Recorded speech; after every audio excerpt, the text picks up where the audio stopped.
Ty zasenao hitady ny tavan'Andriamanitra iantso azy ary manantena ny famonjeny mandrakariva. Andeha tsy misy avelantsika isosakana tsy ahitantsika n'izany tavan'Andriamanitra zany fa ny tanjony devoly dia izao ihany. Anao ny fomba rehetra tsy handraisanao ny famonjeny, anao ny fomba rehetra tsy ahitanao ny tavan'Andriamanitra.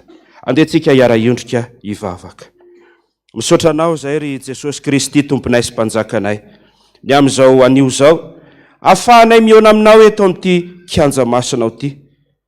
Tonga ny fotoana izay anomezanay voninahitra ny anaranao. Anefa ny devoly Jesosy malala dia eo mandrakariva, mitady ny fomba rehetra hamingampinganana anay, mitady izay rehetra fomba fiasa hahatonga anay tsy ho tafaray aminao. Jesosy malalo, izay tsirairay avy izao ange dia efa nofidinao izay tsirairay avy izao dia mino ny anaranao, ary izay rehetra mino ny anaranao dia efa nomenao famantarana satria hamoaka demoni amin'ny anaranao izy. Jesosy, ny fahavalo dia tsy taza ny masonay, fa fantatray kosa fa na dia eny amin'ny rivotra azy izy dia ny finoanay no entinay miady aminy, ary ianao no momba anay ka iza no atohatra anay satria mpandresy ambonin'ny mpandresy ianao Jesosy. Ko amin'ny anaran'i Jesosy Kristy ivela sy mera va Nazareta no anapotipotena ny asan'ny Satana rehetra, ny devoliny fifantohana ny fisalibonana rehetrarehetra, potena tsarakery tsy hanapahefana eto amin'izao toeran'izao. May mandrakizay avarina ny andavaky ny elo, ny voalomainty ny Satana rehetrarehetra, potena sy le volona amin'ny anaran'i Jesosy Kristy tsy hanan-kery tsy hanapahefana.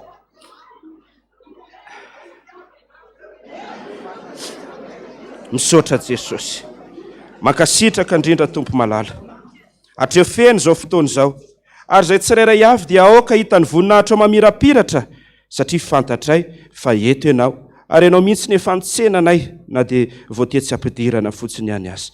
Izay rehetra ho tanterana tompo malala dia ho anao, ary ho atao amin'ny anaranao rerany. Amin'ny anaran'i Jesosy no anaovana an'izany vavaka izany. Amen.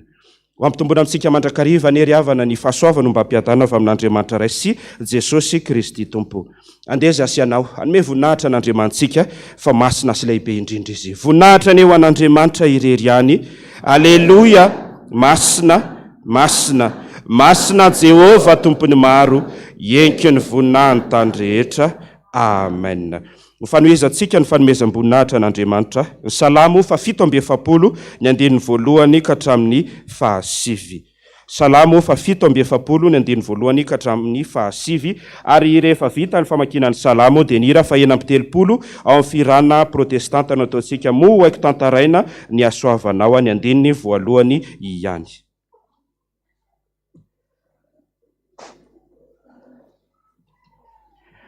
Salamo 7:7 ny andininy voalohany ka hatramin'ny 7. Rehefa hitantsika dia rahantsika mamaky amin'ny anaran'i Jesosy. Mite hafatana ary firenena rehetra, miobio an'Andriamanitra, fa Jehova no avy indrindra ka tokony hatahorana. Mpanjaka lehibe ambonin'ny tany rehetra izy, mandresy firenena maro izy ho ambanintsika, ary firenena samihafa no ambanin'ny tongontsika. Mifidy ny lovantsika ho antsika izy, dia ny voninahitry Jakoba izay tiany. Efa niakatra tamin'ny fiobian'Andriamanitra, Jehova niakatra tamin'ny fitsofana ny anjomara. Mankalaza n'Andriamanitra, eny mankalaza. Mankalaza ny mpanjakantsika, eny mankalaza. Fa mpanjaka amin'ny tany rehetra Andriamanitra, mahaiza mankalaza tsara ianareo. Andriamanitra manjaka amin'ny firenena samihafa. Andriamanitra mipetraka eo ambonin'ny seza fiandrianany masina, ny mpanapaka ny firenena samihafa miangona olon'Andriamanitra Abrahama, fa Andriamanitra ny ampinga ny tany avy indrindra izy. Amen. Enina amby 30 amin'ny firana protestanta ny andininy voalohany ihany.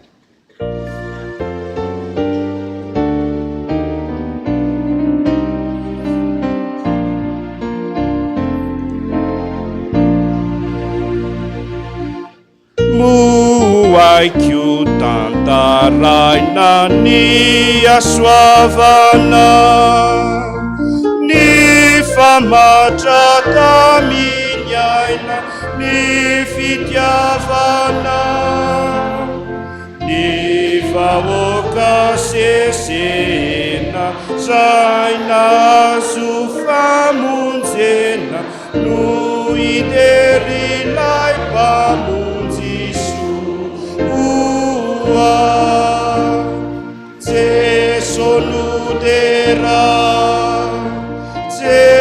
Sonudera Sainatani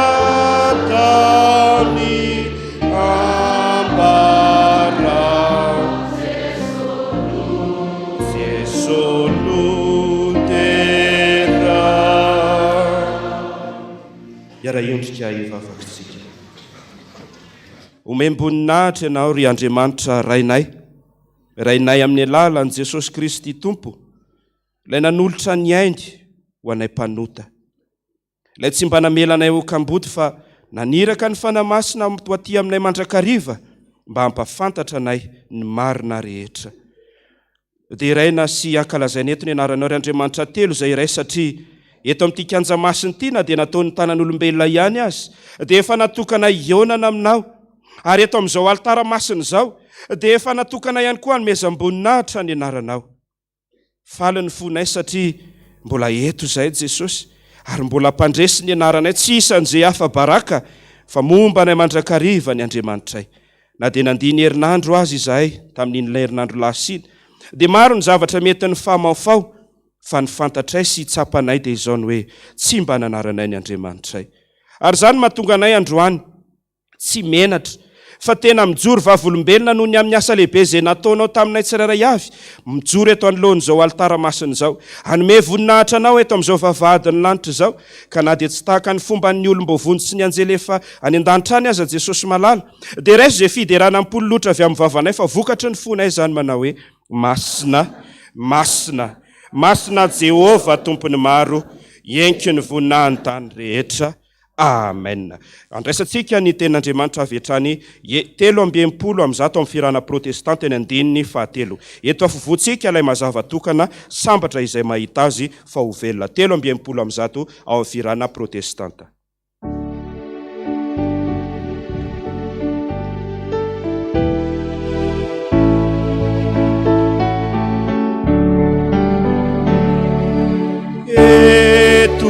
Afofoantsika lay mazava tokana sambatra izay mahita azy fa ho velona ry Jesosy iresao izay mananatra afanao sy atanjao ny finoana ihana. Miara-indrika ivavakintsika. Tonga ny fotoana Jesosy izay andraisanay ny teninao, ilay fanilony tongotray sy fanazavany lalanay. Raha tsy hanananay ny teninao dia mitsirepirepy eny amin'ny maizina izao tontolo izao izay. Fa mba hahafahanay mandeha amin'ny lalana mainty sady marina Jesosy, dia mba miteneny ianao. Aza mangina aminay, mampianara anay, mananara anay, fa ny zanakatiana tokoa no anarina sy faizina. Eny Jesosy malala. Raha ianao no mangina aminay, dia mahantra indrindra mihoatra an'izay mahantra izay. Fa tovy tahaka an'ilay vahoaka tsy omby 5,000 izay Jesosy. Raha nijery azy ianao dia honena azy, ka nyteny hoe mahonena loatra reto vahoaka reto. Jesosy mitady anao ny olonao, miandrandra anao ny olonao, te hiaino anao ny olonao ka mitenena araka ny fomba anao fa voninkaino anao mpanomponao. Dia misaotra indrindra Jesosy ny voninahitra dia ho anao rery ihany. Amen. Petraka ny fiangonana.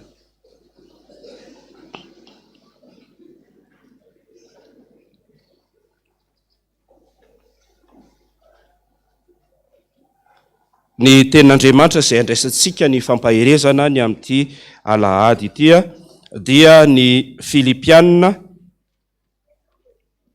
3:7 dia ny andininy 12 ka hatramin'ny 9:10. Epistilo an'ny Filipianina 3:7 ny andininy 12 ka hatramin'ny 9:10 any amin'ny pejy 200 raha ilay baiboly lehibe ny eny ampelantananao eny.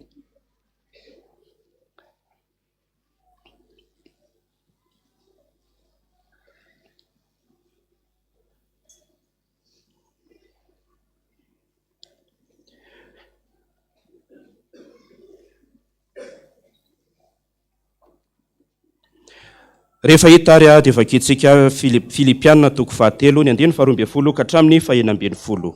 Amin'ny anaran'i Jesosy, tsy toy ny efa nahazo sahady aho na efa tanteraka sahady fa miezaka ao hiazona izay niazonany Kristy Jesosy aho. Ry rahalahy, tsy mbola ataoko efa nahazo ny tenako, fa izavatra iray loha no ataoko, manadino izay zavatra aoriana ka miezaka ahatratra izay zavatra eo aloha. Eny, miazakazaka ahatratra ny marika aho azoko ny lokany fiantson'Andriamanitra any ambony ao amin'ny Kristy Jesosy. Koa aoka isika rehetra izay tanteraka hihevitra izany. Fahasehon'Andriamanitra aminareo zany raha sendra manana sainkafa ianareo. Kanefa aoka ho amin'ilay efa azontsika sahady no mbola izorantsika. Ray Masino, manamasinanay amin'ny fahamarinana, ny teninao ny fahamarinana. Amen. Zay tenin'Andriamanitra zay no andraisantsika fampaherezana ny amin'ity androandroany ity. Rehefa mandeha eny amin'ny fiarahamonina tsika tsirairay avy, dia zao ny zavatra henontsika eny. Rehefa sendra mba misy miresaka filazantsara eny, na misy miresaka fivavahana. Samy mitonina ho mpivavaka daholo ny olona rehetra. Ary samy manaiky fa misy zao Andriamanitra zao. Ary rehefa miroso amin'ny lalala kokoa aza ny ady hevitra dia samy manantena daholo ny olona rehetra fa andova ny fiainana mandrakizay. Zao ny zavatra misy indraindray. Ary tsy karotra satria maro ny olona mifanerasera amin'ny tena, dia maro ny olona mifanakalo amin'ny tena, dia zao ny zavatra tsy karotra indraindray. Tsy ilay mitonina ho mpivavaka ny olana. Tsy ilay maneho hoe za mino an'Andriamanitra ny olana. Fa ny tena olana sarotra indraindray dia le sedraina. Ary eo no ahitana hoe iza ny tena mino an'Andriamanitra marina. Ny fisedrana dia efa midika sady hoe mahamay. Tsy nisy fisedrana zany raha raisitsika ohatra hoe ny mpanefy, tsy nisy volamena ny sedrainy zany ka natao tao anaty vata fampangatsiahana, fa tsy maintsy afo mirehatra, miredareda. Ny rano mangotraka anankiray eo amin'ny 100 degré eo, fa rehefa manatsonika ny volamena dia mbola amboniny zany. Zay le hoe mahamay. Dia eo ny tena olana. Tsy le mivavaka ny olana, tsy le mitonina ho kristianina ny olana, fa le iaina amin'le fisedrana ny olana. Ozy izy ny tenin'Andriamanitra teo manomboka amin'ny 2:12 hoe tsy toy ny efa nahazo sahady aho na efa tanteraka sahady, fa miezaka hiazona izay niantsony Kristy Jesosy aho. Marina fa efa tsapa fa mihamafy ny fiainana. Zay rehetrarehetra aleha dia olana. Raha mamaky gazety dia olana. Tsy misy zavatra tsara mihitsy ao anatin'io gazety io raha mba mamaky an'izany ianao na dia lohateny fotsiny ihany aza. Fa rehefa tsy von'olona ary dia vakitrano ary dia fanendahana ary dia zao misy foana. Ary tsy eto Madagasikara ihany fa tena hoe manerana an'izao tontolo izao. Eto dia tia metraka fanontaniana amintsika tsirairay avy manao hoe aiza ho aiza misy anao amin'izao eo amin'i Jesosy. Aiza ho aiza misy anao amin'izao amin'ny lalana mizotra makany an-danitra. Aiza ho aiza misy anao amin'izao amin'ny lalana fitoriana ny filazantsara. Fa indraindray ny zavatra tsapa dia io fisedrana io no manakana ny olona anankiray tsy handeha amin'ny lalana izay efa niantsony Jesosy azy. Ny zavatra misy manko dia izao. Ny fampaherezana ny tanana amin'ny ravoravo vita ihany, fa ny miaina ny ain'ny tena manahirana. Ary miaina ny ain'ny tena mangiry firy. Rehefa ny olona no mba mifampizara amintsika, tsy mitena eto hoe mpiandry ihany, fa tsika rehetrarehetra izay mino an'i Jesosy Kristy raha fantatry ny olona tsika hoe mpivavaka, dia rehefa mba manana olana ny olona dia mba miresaka amintsika izy, manantona antsika izy mba mangataka hevitra. Raha mitonga ao aminao ilay olona anankiray na ilay namanao anankiray, za re tsy manana olana tahaka an'izao, fa inona mba ataoko, ianao mba mpivavaka ihany. Hainao tsara hoe aiza saiza ny tenin'Andriamanitra mifanaraka amin'izany omena an'ity olona ity, fa ivany olany. Marina izany sa tsy marina? Fa rehefa lasa iny olona iny dia mieritreritra le anao amin'izay ianao, tsy hitanao ny lalaka le hoe ahoana re fomba hitondrana an'ity Jesosy, ahoana re ty zavatra ty. Fa tadidio, fa matoy ianao mandeha amin'io lalana izay izoranao io androany, dia eo mihitsy ny tian'Andriamanitra hametrahana anao. Eo mihitsy ny tiany Jesosy hitantanana anao. Eo mihitsy izy no miaraka aminao.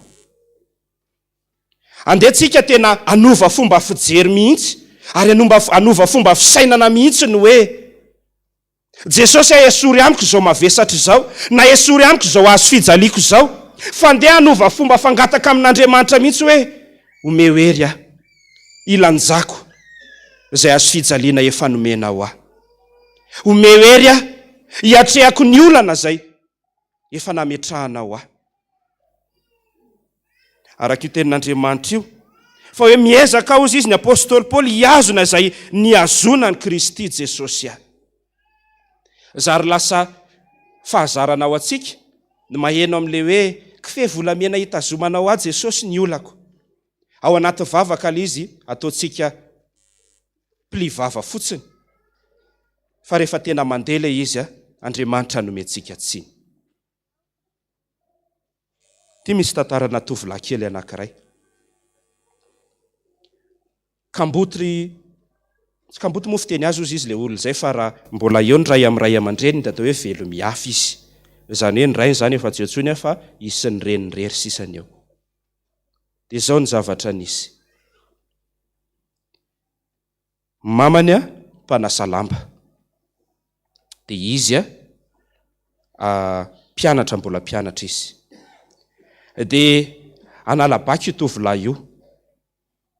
Dia izao ny zavatra misy. Izy mianaka dia mivavaka foana ary matoky an'Andriamanitra. Lasa fahazaran'izy mianaka ny zavatra iainana ao an-trano, fa rehefa avy mianatra izy dia mandeha matsaka, dia ny mamany rehefa avy manasa lamba, dia mikarakara sakafo, dia samy mikenikeny eo izy mianaka, dia manao ny anjara rahatandrifo ho azy, dia misakafo, dia rehefa vita ny sakafo dia mbola mampiripirina izay azo aprima sy izay tokony ho diovina, dia rehefa vita izay rehetra izay dia mivavaka izy. Ary rehefa vita ny vavaka dia izao ny fanaony tovolahy io. Mibata an'ireny kesika voatabia ireny izy, dia avoakany eo an-tokotany. Satria izy mianaka mipetraka amin'ireny le trano hazo kely ireny, amin'ireny izy mbo mipetraka. Dia avoakany le kesika voatabia, dia misy andrin-jiro eo ambadiky ny tranon'izy mianaka eo. Dia io poto io misy an'le jiro mazava be ireny, dia eo izy mamerindesona, ary eo izy no mamita ny enti-modiny rehetra. Dia izay foana ny fanaony, isakala rehefa vita ny vavaka, dia batainy ny kesika voatabia, dia eo izy mianatra, satria tsy mba misy jiro amin'izy mianaka. Andro ririnina ny andro tamin'izay, dia mba honenanjanany ihany reniny, dia niteny hoe efa mangatsiaka ihany na zanona tsy zany aza, fa sao dia mba marary eo ianao farany, dia tsy maninona fa hitafy an'ity body fotsy ity aho.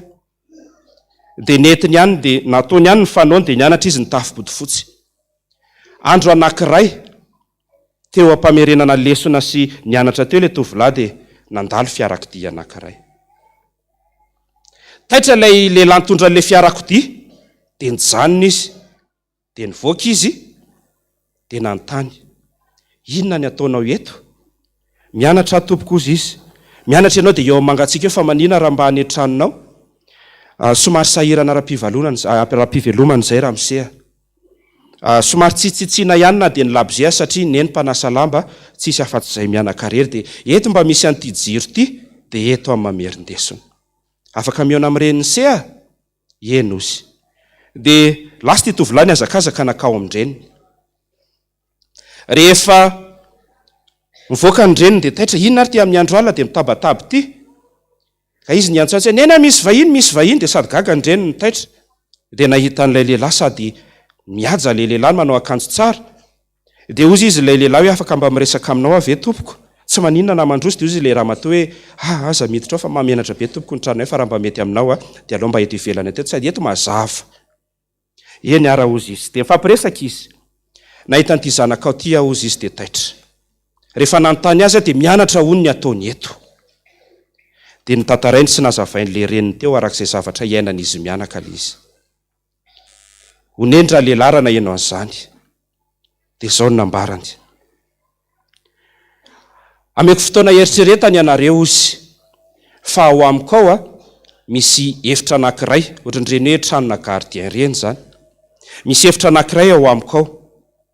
Raha mety ianao dia raisiko mpanasa lamba dia ao nareo mipetraka. Dia miasa ao amiko ianao, dia manao izay asa tokony atao ao an-tranoko ianao dia ao nareo mipetraka. Izy kosa mianatra ao fa zany hikarakara azy. Sao dia manahirana zany ozy izy ilay ramatoa. Dia ozy izy le rangahy hoe ameko fotoana nareo eritreretina dia lasa izy. Rehefa nifandinika izy mianaka. Dia izao ny zavatra mifampidinihanitra zareo hoe sao dia manahirana zany fa olona tsy fantaritsika ireny fa sao dia mba mpamono olona ireny na mpivarotra olona. Dia ozy izy ilay zanany hoe neny firy taona nangatantsika amin'Andriamanitra teto ny mba ahitan'Andriamanitra antsika, henon'Andriamanitra vavaka antsika. Tonga izy izao dia hisalasala ve neny? Fa raha maty aritsika neny tsy maninona raha midininy rangahy iny ka ataon'ny olona fangalana tovany fa izao matoky an'Andriamanitra tsika amin'ny zavatra rehetra. Verina le rangany ampitsy tena anaiky izy mianaka. Inona le tiako itenenana ao anatin'izany? Ao anatin'ilay fanarahana dia an'Andriamanitra tsy mora. Iaretanao zavatra be dia be ao. Ahitanao mety fahafambaraka ao. Ahitanao tsifosina ao. Tsy zany foana kosa nefa. Fa ahitanao masoandro miratra be dia be ihany koa ao. Fa le tiako taritina ao anatin'izay zavatra rehetrarehetra izay dia le nambarako tany am-boalohany teo ny hoe le sedraina ny sarotra. Manaova tahaka an'ilay tovolahy teo, na dia efa mitsolopolopo kely io ara sisa ny anananao eo, iareto foana fa tsy maninona amin'ny fotoana anankiray tsy ampozintsika. Andalo ao Jesosy ary ho hitan'i Jesosy eo momba anao rehetra. Sao ianao amin'ny fotoana anankiray leo ianao dia hiala eo, nefa amin'izay fotoana izay ny andalo Jesosy, very ny anjara sahaza ho anao. Ny anaran'ilay promotion hotokanana any Ambatomiravaviandra tsy diso promotion mpandefitra. Io koa tena anisan'ny sarotra io, indrindra amin'izao fiainana izao. Raha mahatsikaritra nareo amin'izao na mandeha ny an-dalana ary ny olona ka mifanitsaka kely fotsiny, efa problema be mihitsy. Izany re mandeha izay andehako maraina, dia le rangahy anankiray sendra nandeha teo alohako dia nisy moto avany. Izy tsy voadona an'ilay moto fa ohatran'ny voafoaka le rétroviseur-n'ilay moto kely fotsiny fa le moto andeha akasisiny. Fa nijanonany dia nihodona an'le rangahy andeha hanao vavy izy dia nisakambiko ohatr'izao le rangahy, nitao ray aman-dreny andeha mbola maraina loatra izao. Fefa vonina motra tanan'akanjo le rangahy hiady amin'le mpitondra moto teo.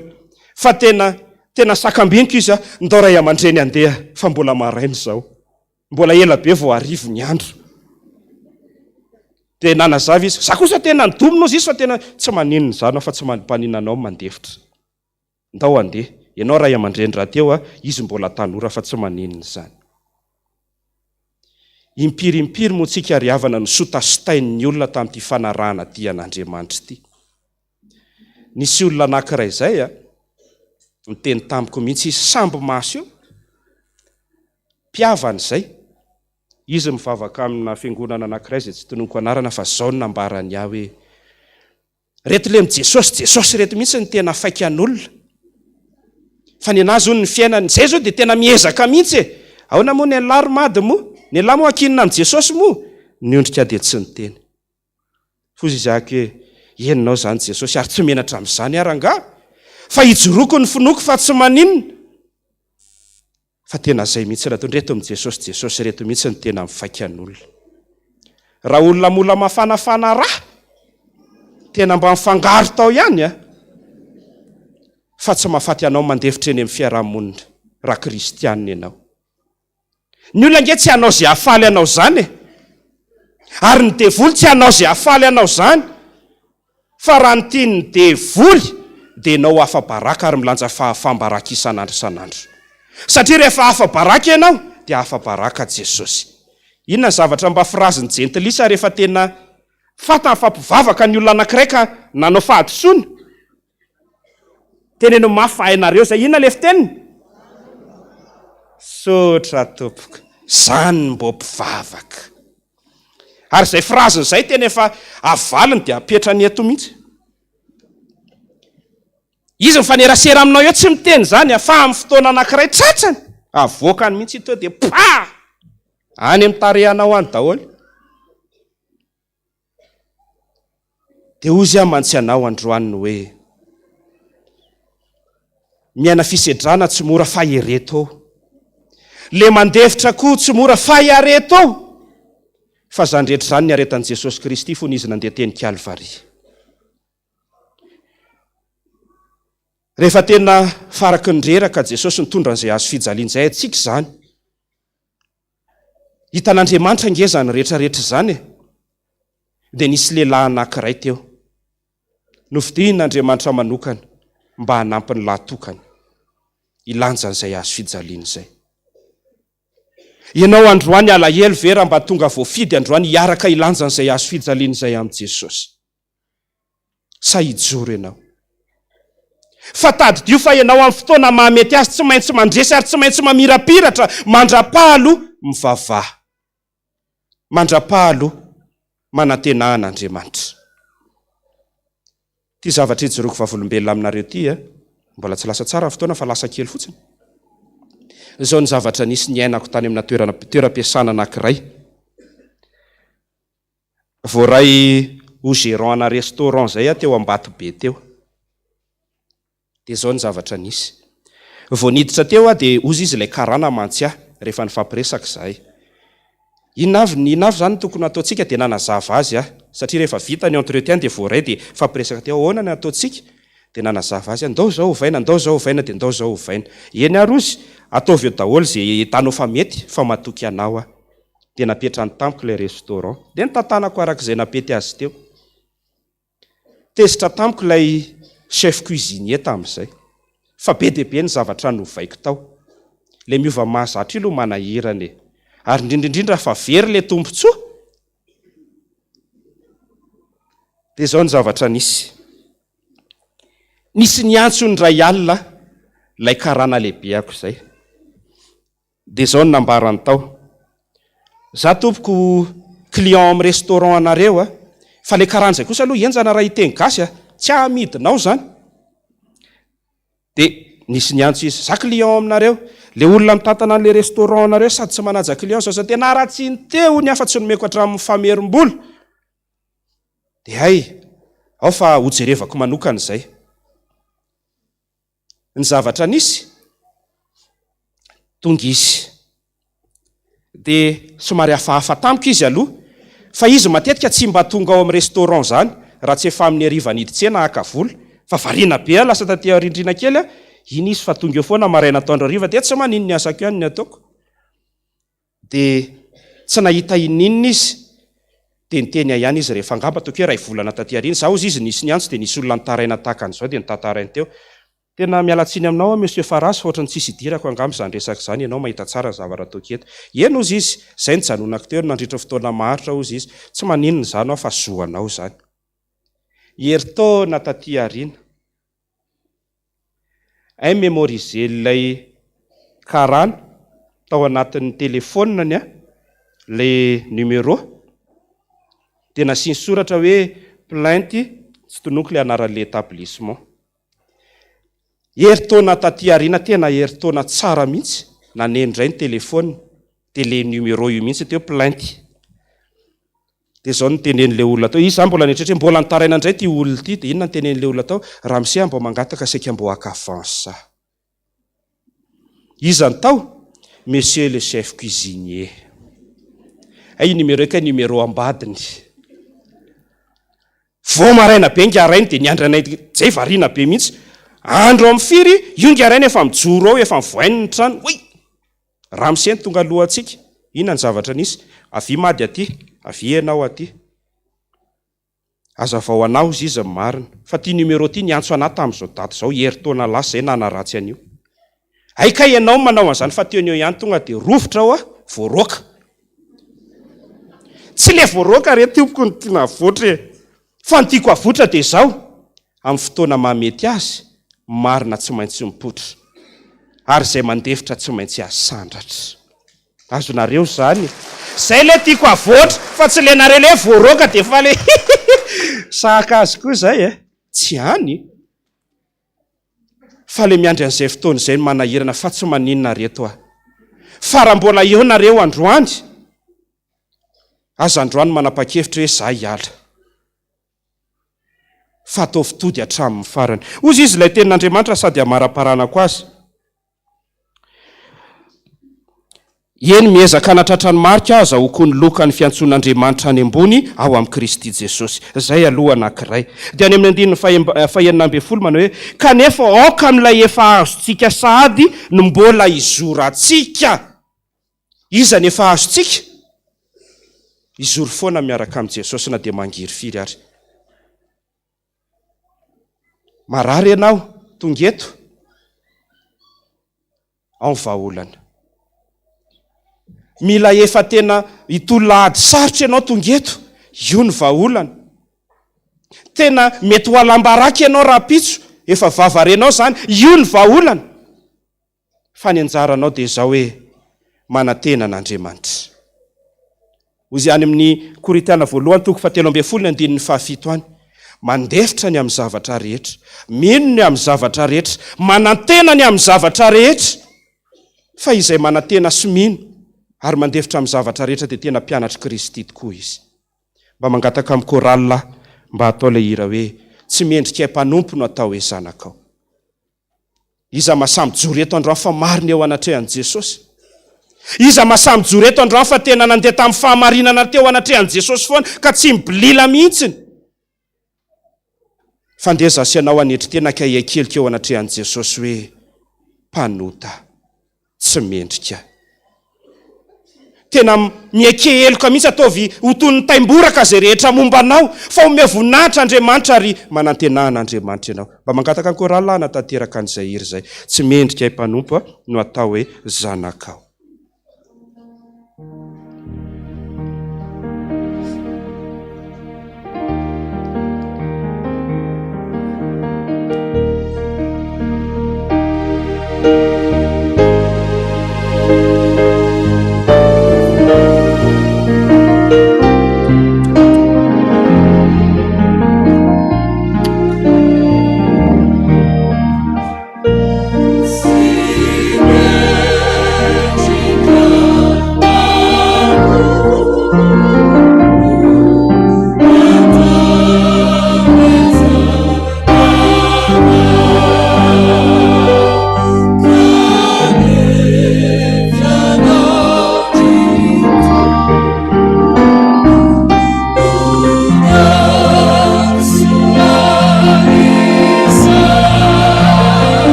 Marina,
Filazana maika vetivetika fotsiny ilazana maika eo madamo voanga izay mipetraka eny Tsiada ny mpiandry izy mba hivoaka kely eo mivavahady eo fa misy ilana azy maika fa misy tojo tsy fahasalamana kely sotra tompo madamo voanga mipetraka eny Tsiadana mba mivoaka kely azafady tompo eo amin'ny vavahady zany hery zany ndio entintsika manantona an'Andriamanitra ndio tsika hitsangana ary ho ataontsika ao anatin'ny tonombavakantsika mihitsy fa tsy filan-javatra nanaovantsika n'izao zavatra rehetra izao ny fianarantsika an'Andriamanitra ny finoantsika an'Andriamanitra ny fanantenantsika an'Andriamanitra fa ny anaovantsika n'izao rehetrarehetra izao dia izao ihany hoe mba handovatsika ny fiainana mandrakizay tombony ho antsika ny fahazahoantsika ny fahasoavana avy ety amin'izao tontolo izao fa ny fandresena ho antsika dia ny fandovatsika ny fiainana mandrakizay iara iondrika hivavakantsika tena tsy mendrika an'izay Jesosy satria mpanota raha mipetraka tokoa moa ny fanontaniana hoe manahoana tokoa ny fifandraisan'ny olona tsirairay aminao Jesosy samy manana ny azy ny isam-batan'olona fa ny iraisanay rehetra dia samy mpanota daholo izay Jesosy raha sendra misy fahoriana ety amin'izao tontolo izao misy havana mandao aminay ka modinodimandry malahelo anie izay Jesosy ranomaso mandritry ny 4 andro 4 herinandro 4 volana amatona aza ny sasany mbola eo foana ny fahatsiarovana dia mampitomany olombelona samy olombelona aza mifandao fa raha enao ilay miteny aminay mpanompoka efa nividiko tsy mba hariko moa ny mandao anay Jesosy dia aiza ny tany alehanay tsy miendrika izay Jesosy ny atao hoe mpanompo tsy miendrika ny atao hoe zanakao fa naty izany azy azariana izay Jesosy fa mamindra fo aminay mafy aminay tokoa mandefitra amin'ny andavanandronay mafy aminay no manentry tena amin'izay rehetra mety lalana metrahanao anay fa ny zavatra misy Jesosy rehefa mangataka izay ka rehefa mbola tsy mahazo izay dia manome tsiny ianao tsy mba manao tahaka ny apôstôly Paoly teo hoe tsy tony efa nahazo sahady ane zay fa zao ny zavatra ezahanay dia niazona zay efa niazonanao azy Jesosy. Tompo malalo, tsarovo ilay fotoana zay nandraisanao anay voalohany ho isan'ny mponiny lanitra, hatrany amin'ny batisa, hatrany amin'ny firaisana latabatra aminao, amin'izay rehetra mety endrika na ositra masina rehetra.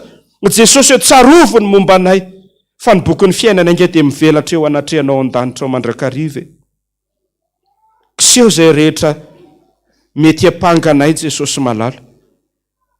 Ndranao ihany ny mahavonjy, ndranao ihany ny mahafakely, ndranao ihany ny mahadio. Ary efa natalanjona ny mpanomponao zany rano tamin'ny fahitana fotsiny any azany jerena. Fa izy ireo miakanjo fotsy lavo ireo dia namaly ny anjely fareo ireo mivoaka avy tamin'ny fahoriana lehibe ka nanasany fitafiny tamin'ny rano zanak'ondry. Zany Jesosy malala, tsy maintsy miaritra vao mamiratra, tsy maintsy diovina vao madio anefa tsy mahavita manadio tena Jesosy. Fa raha ianao manadio anay dia tsy misy pentin'izay. Raha ianao manavitra sy mamonjy anay, na isatana aza ny ampangana eo anatrehanao dia hiala mainy ilay devoly satria anao ny fahefana any an-danitra sy etỳ tany. Ary ianao nefa miteny amindra fo amin'izay tiako amindrana fo ary hiantra zay tiako hiantrana, ataovy mba ho isan'izany zay tsirairay avy zao Jesosy. Maro taminay aneny naniry ka naniry mba hiakatra toby androany, mety misento ampitoerana fotsiny aza tsy lasa tany ny sasany, fa rehefa eto ny antsoina azy aloha androany Jesosy dia ampaherezo izy ataovy ampy finonana ho azy ny teninao, fa ny masoko sy ny foko dia eo mandrakariva. Sotra Jesosy. Jesosy, amehery izahay handehananay amin'ny lalana zay efa nosafidinao anay. Omehery izahay hiatrehanay niady zay tsy maintsy atrehanay. Omehery izahay lanjanay mandrakariva ny hazo fijaliana rahantsika amin'ny bata Jesosy. Fa izany no ahafantaran'ny olona fa mpianatry Kristy izahay Jesosy eo. Zay rehetra momba anay ka tsy mifanaraka aminao dia levony amin'ny ranao zany. Fa raha mbola misy aty anatinay zavatra kely mamiratra Jesosy, ataovy ampy hanadiovanao ny ambiny rehetra zany, mba hatonga anay ho mamirapiratra eo anatrehanao, ka mba ho reharehanao an-danitra mihitsy ny fijoroanay, ny fiasanay, ny finoanay, ka zay rehetra momba anay dia tena mba ho fifaliana ho anao Andriamanitra. Matoa zay tahaka an'izao, matonga zahay eto amin'ity toerana ity afaka manatrika an'izao alitara masina izao, dia mbola famindram-po avy aminao satria ianao nge nefa niteny. Raha vao niala tany tokantrano izy dia efa nao marinina sahady. Sotra Jesosy. Mankasitraka indrindra Tompo. Sambatra ny olona zay voavelany elony sy voasarona ny fahotany. Sambatra ny olona zay tsy isainy Jehova eloka ary tsy misy fitaka ny fanahiny. Amen. Mino an'Andriamanitra ray tsy tompanao ny lanitra sy ny tany ao, ary mino an' Jesosy Kristy zanan'ilay tokana tompontsika izay nitorotoroana tamin'ny fanahy masina, nateraky Maria Virginy, nijaly raha nanapaka Ponty Pilato, nombona tamin'ny hazo fijaliana, maty ka nalevina, nidina tany amin'ny fiainatsita, nitsangana tamin'ny maty tamin'ny andro fahatelo, niakatra ho any an-danitra, petraka eo kavan'Andriamanitra ray tsy toa, avy any ny aviany tsara ny velona sy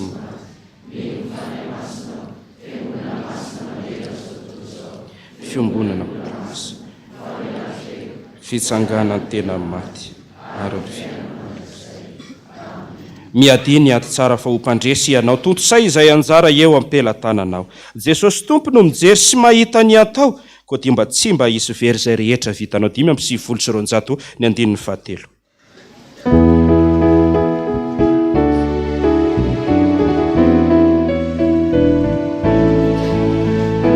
Miadiny ady tsara io mpandresy ianao, totosa izay anjara eo ampelantananao. Jesosy Tompo no mijery sy mahita ny atao, koa dia tsy mba hisy very zay rehetra vitany.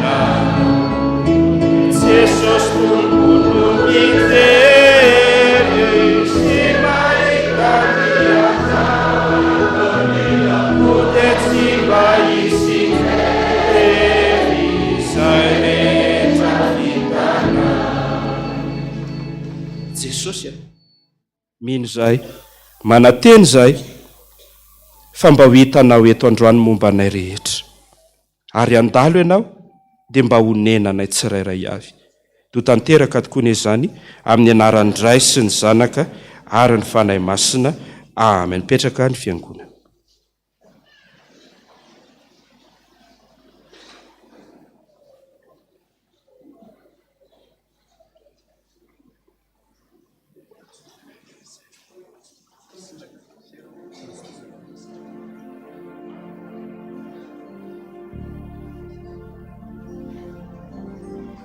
Avy hatrany aloha tsika dia hiditra amin'ny rononom-panahy ho an'ny ankizy kely aloha fa mbola misy fandaminana kely any amin'ny anniversaire dia mangataka ny tompona andraikitra anatanteraka an'izay.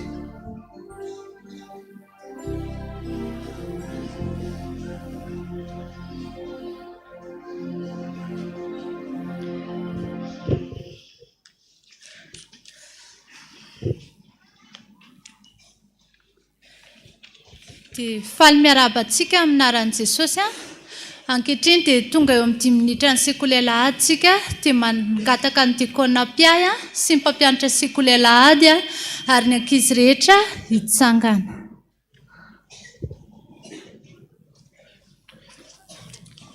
Dia raha tsika miredona ny hira fa 720 sy 700 izay hitantsika amin'ny firana FPVM.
Jesosy mbola misaotra midera sy mamevo nahitranao tokoa izahay amin'izao ora sy fotoana izao no fitiavanao anay.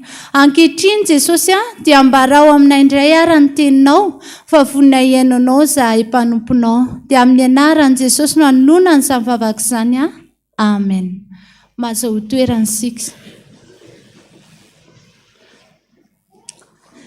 Tantara kely rankizy ny anomboantsika an'izany dia tantara ny ampondra kamila anankiray. Minao fa samy mahalala ampondra daholo tsika. Izany ampondra izany dia biby anankiray izay mafimafy atoka ihany raha jerena kanefa izy koa dia mora tenenina ihany. Ndray andro ary dia nisy lehilahy anankiray nanana ampondra tao amin'ny tanàna izay tanàna anankiray ihany koa ilay izy izany raha jerena. Izany tanàna nisy an'izany ampondra izany dia azo jerena ihany hoe maditra ilay ampondra tao anatin'izany nisy azy. Tsy mba nanaiky ny tompony foana io ampondra io nandritra ny fotoana rehetra izay tezan'ny tompony azy fa nanohatra. Tsy mba netiny tenenina izy fa raha ampitondrana entana izy dia tsy mety irahana izy dia tsy mety mandeha. Tao anatin'izay fotoana izany dia teny azy io tompony io, andao ianao hiaraka hiantsena amiko. Dia rehefa nandeha tany hiantsena ilay ampondra sy ilay tompony dia hitan'ity ampondra ity izany fa nampitondrana entana izy rehefa nandeha tany hiantsena dia nampitondrana sira mavesatra be tamin'ny gony. Dia teny an-dalana ry zareo rehefa nandeha dia nidongy amin'izay ilay ampondra tsy nety nandeha. Za tsy hitondra n'io entana io fa maninona ozy ny tompony za sady efa reraka be zao sady mangetaeta ka ry zao misy renirano dia ao aloha mba hisotro kely eto dia amin'ny mahatompony azy moa zany dia nanaiky ilay tompony ndana ray sotro rano ianao sotro rano teny nefa le ampondra amin'ny mahapondra azy nety nitsoboka tao anatin'le rano daholo le sira dia vavatra tsy niteny nefa ny tompony tamin'io fa dia nangina aloha lay ampondra nefany amin'ny mahapondra azy dia faly be koa izy maivana netako izay nety tsara mihitsy le afetseko teo hoe nangetaeta sady hisotro rano raha pitsiny iny indray koa dia mbola nandeha ny tsena ihany ty tompony sy lay ampondra dia nampitondrana entana ihany izy rehefa niverina dia mbola nahita afetsena ihany le ampondra dia nanao afetsena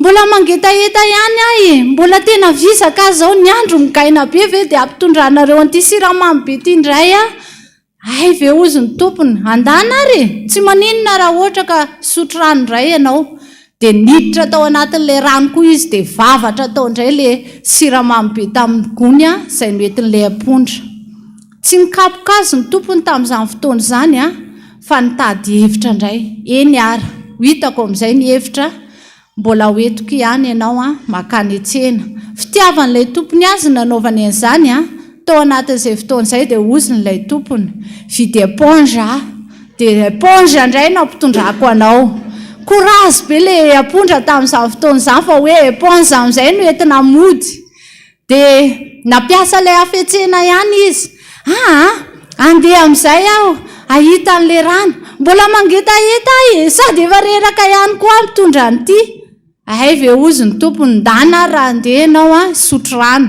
tao anatin'izay fotoana izay feno rano ny éponge dia navesatra be tsy zaka le ampondra tsony tezitra le tompony kapohany amin'izay le ampondra sady niteneny ndao amin'izay ianao tsy maintsy mody miaraka amin'ity éponge ty tao anatin'izay fotoana izay dia fay ilay ampondra sady niteny hoe tsy hanao kamolahtsony sady tsy ho fetsifetsony fa tena marina tokoa fa ny afetsena sy ny akamoana dia zavatra ratsy ho antsika korakizy dia hananaran'i Jesosy antsika izany izay akamoana izay sy izay hoe afetsifetseny izany dia ny tenin'Andriamanitra azy omeny Jesosy antsika amin'izany dia ho hitantsika ao amin'ny ohabolana toko 7 dia ny 15 ohabolana toko 7 ny 15 raha mitovy ny baibolintsika dia pejy 426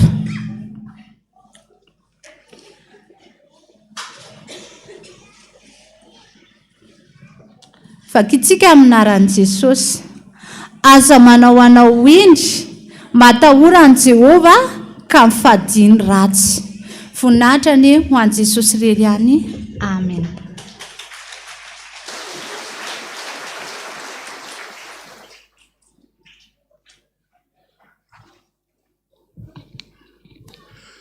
dia mbola mampitombona mandrakariva amintsika ny ery havana ny fahasoavana avy amin'Andriamanitra ray sy Jesosy Kristy tompontsika dia faly miara-bantsika rehetra indray natratra an'ity andron'io ity tonga eo amin'ny fotoana izay hitondrana mbavaka ireo natratra ny tsingeritaona maro samihafa tsika ry havana ny amin'ity fidirana marain'ity dia miisa 320 mianadamianaka dia hovakitsika ampanajana izy ireo amin'ny anaran'i Jesosy Kristy andriamatoa sy ramatoa isany randriamalala falymanantsoa tamin'ny voalohan'ny volana Jolay randrianarson Joanne mangataka fahendrena razafiniry malala Julie razaka manantsoa miangaly andriamahenina feno 12 taona tamin'ny 10 volana Jolay rahalay ary-manana vonjosoa sy ramanandrabe Germaine feno 12 taona ny mariazy andriamanana sedy sy ramiandrisa zosara feno 12 taona ny mariazy raha ilivelo Jean de Dieu tamin'ny 13 volana Jolay ramanandraibe Josotimeo tamin'ny 12 volana Jona rakotomanga velomanantsoa tamin'ny 12 jolay ravalomisa tsioro mikael rakotoary soajaina mamy alain tsingeritaona tamin'ny 7 volana jolay rakotoary vonitiana antenaina tsingeritaona tamin'ny 7 volana jolay rahabariso antsa tamin'ny 12 volana jolay rary malala beatrisia tamin'ny 12 volana jolay raha mioatra rivo rointsoa cloe feno rotaona raha zanamavina ambinina françoisy tamin'ny 7 volana jolay ary mangataka vavaka raha fanomezantsoa lucien raha fanomezantsoa toky raha soaromanga justine andriantsoa riantsoa any france raha kodivao liantsoa tamin'ny 7 volana jolay raha soanoromanga miantsa ny kanto ashley tamin'ny 12 volana jolay ary ny farany raha kotondraparany alain ia dia faly miarabanareo natratran'izany tsingeritaona maro samihafa zany na ho an'ny nanoratra teto zany na ho an'ny tsy nanoratra ny fanomezana tsara indrindra izay ho atolotra ho anareo dia ny tenin'Andriamanitra ilay aina ho an'izay mahazo azy ary fahasalamana ho an'ny nofo rehetra dia sokafin'ny baibolitsika ao amin'ny bokin'ny Isaia toko 170 ny andininy 70 Isaia toko 170 ny andininy 70 raha mitovy ny baibolitsika ny baiboly lehibe dia ao amin'ny pejy 520 Isaia toko 170 ny andininy 70 vakina amin'ny anarany Jesosy manao hoe aza matahotra ianao fa momba anao aho ary aza mierikerika foana fa izao no Andriamanitra ao mampahery anao aho sady mamonjy anao eny mitantana anao amin'ny tanana ankavanan'ny fahamarinako aho amen. Andehantsika ry havana hitrotro ambavaka ireo mpanompon'Andriamanitra maro samihafa izay mankalaza ny tsingeritaonany aby izy ireo ary hitsangantsika tompoko. Vavaka tsika mbola tsy mitsahatra midera sy mankalaza eny manome voninahitry ny anaranao masina izay ry Andriamanitra ray zanaka ary fanahy masina Andriamanitra telo izay ray misaotra anao manokana izay amin'ny alalan'i Jesosy Kristy zokinay malala anay noho ny amin'reto izay mpanomponao nahatratra ny tsingeritaona maro samihafa no vakiana teto ny anarana eny misy ary zany tsy nahavoasoratra fa mankalaza izany kosa manatrika eto mankalaza zany tsingeritaona zany ao am-pony ary feno fisaorana anao mandrakariva satria lehibe ny famindramponao amin'izy ireo ka dia misaotra Jesosy mankasitraka indrindra ny tompo ary tonga ny fotoana izay hitrotronay ambavaka ametrahana ny fiainana manontolo eo ampela tananao Jesosy ao ireo mpanomponao izay mangataka fahendrena manokana anao ane Jesosy iaino ny vavaka ary indrindrandrindra malo ny vavaka any ka nome fahendrena feno azy andrakotra amin'ny fananao masina androtsaka amin'ny fananao masina ao anatin'izy ireo hitaridalana ho azy anome fahendrena ho azy fahazavantsaina ho azy ao koa ireo mpanompon'Andriamanitra izay nankalaza tokoa ny tsingeritaonany amin'ny tokantrano apetraka feno ampelantananao ny tokantran'izy ireo mba ny fiadananao hatrany Jesosy Kristy nanapaka sy hitahany tokantran'izy ireo Jesosy misaotra Jesosy ary ao no mangataka vavaka manokana hitanao Jesosy ny fisetony hitanao ny fitaraina ny fangatahana sy ny faniriana apetraka feno ampelantananao zany ianao anamarina ny teninao foana hoe na dia mbola tsy mangataka akory ary anareo dia efa fantatry ny rainareo izay any an-danitra izay tokony ho sahaza ho anareo misaotra Jesosy misaotra indrindra tompo dia ho tanterahinao izy ireo tsirairay avy Jesosy ilay teninao manao hoe ny fahasoavana sy famindram-po tokoa no anaraka azy ireo tsirairay avy mandritry ny androm-piainany rehetra dia hitoetra ao an-tranon'i Jehovah lalandava izy misaotra Jesosy mpanomponao izay no mangataka izany ary mbola mpanomponao mandrakizay amin'ny anaranao Jesosy nangatana izany amen. Petraka tsika tompoko.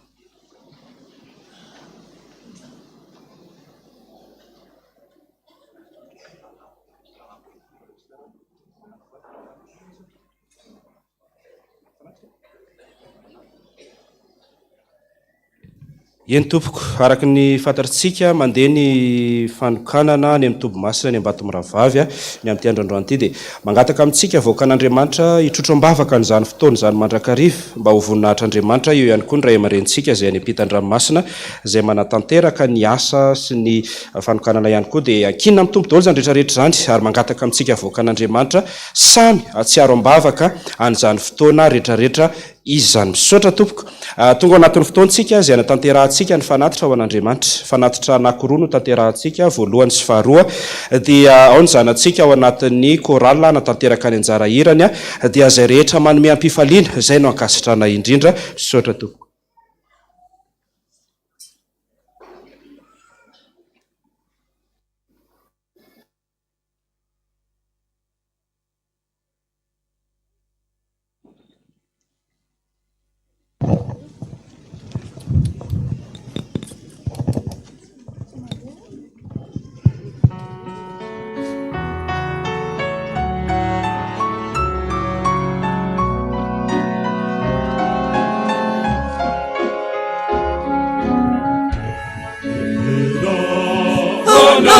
Mandicha, Jeruami ifiterani masina. Ira sinife, narakami jewatelini lanicha. Masina, masina, ipapotakana, sepamuzina.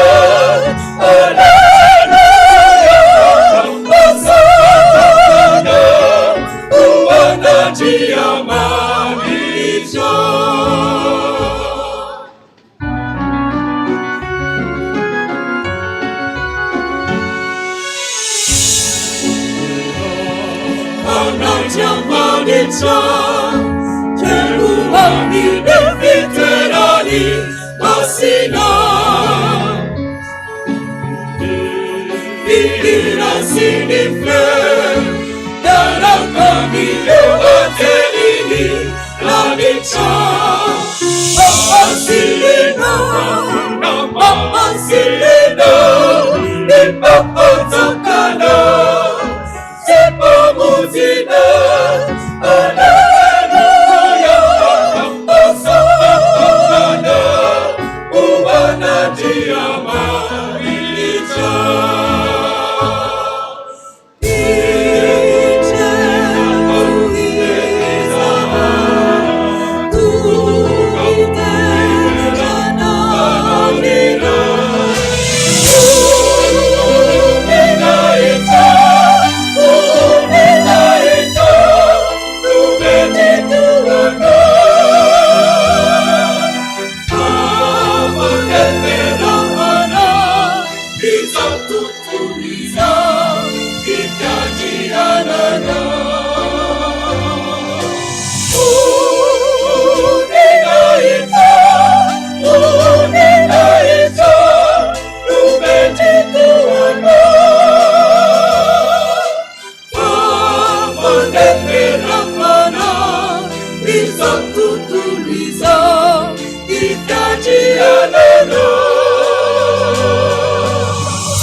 dia ho amintsika rehetra ny fahasoavana sy ny fiadanana avy amin'Andriamanitra raisy Jesosy Kristy Tompo dia faly miarabantsika indray tratran'izao alahady andro tsara izao araka ny fahafantatritsika nazainy ray aman-dreny teo dia androany no fotoan-dehibe anankiray Nova tanterana indray a ny isan-keritam-pifoazana izay ho tanterahana eny amin'ny toby ambato mirahavava. Koa dia mangataka antsika mba hivavaka mandrakariva amin'ireo mpanompon'Andriamanitra izay ho tokana mba ho vita soamatsara izany. Ary dia ao anatin'ny fandaminana ny fiangonana dia ny androany hariva tsy misy ny fanompoam-pivavahana fa atao amin'izao maraina izao ihany. Toy izao ny rarahan'ny fiangonana izay voaray eto am-pelantanana. Ilazana avy amin'ny sekoly Alahady, ilazana mpianatra sekoly Alahady rehetra fa androany aoriana ny fanompoam-pivavahana voalohany izao ny fizarana ny valisoan'izy ireo. Ary aza adino ny mitondra ny taratasy kely fakana ny valisoa. Ho an'ireo izay tsy afaka maka izany kosa, androany dia mbola mitoy izany amin'ny Alahady heriny 20 ny volana Jolay ho avy izao. Antsona ny mpampianatra sy ny diakona mpianatra sekoly Alahady fa mitoy androany koa ny fampiofanana sy ny fisoratana anarana ho amin'ny tafika masina lehibe izay ho tanterahan'izy ireo. Avy amin'ny sampana fanantenana. Fifaliana ho anay sampana fanantenana ny mampafantatra antsika fiangonana ireo programanay mandritry ny vokatra izay ataonay.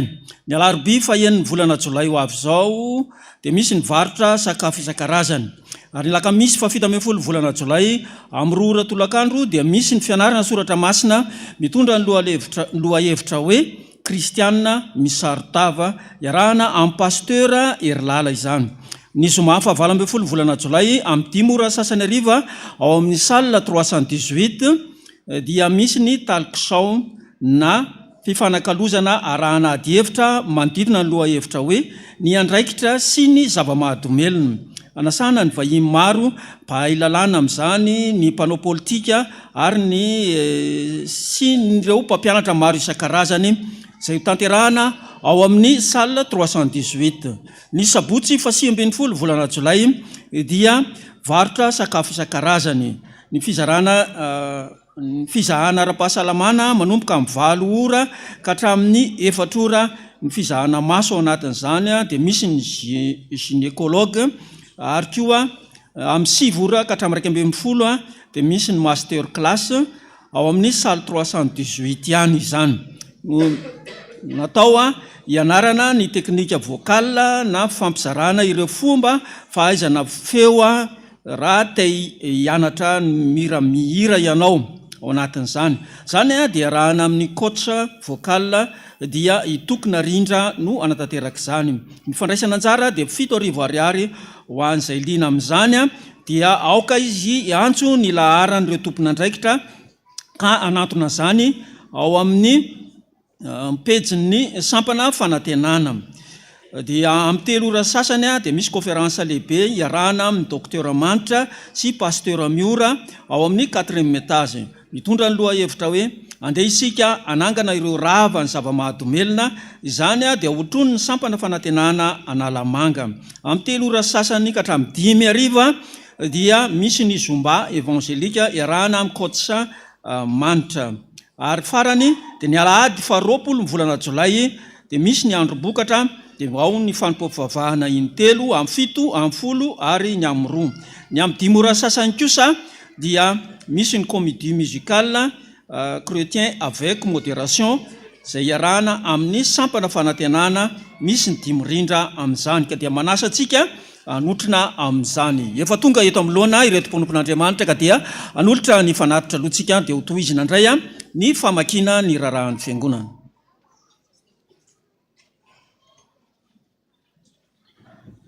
Iara itsangantsika ry havana anolotra ny fanatitra amin'ny hira mahazaza antsika.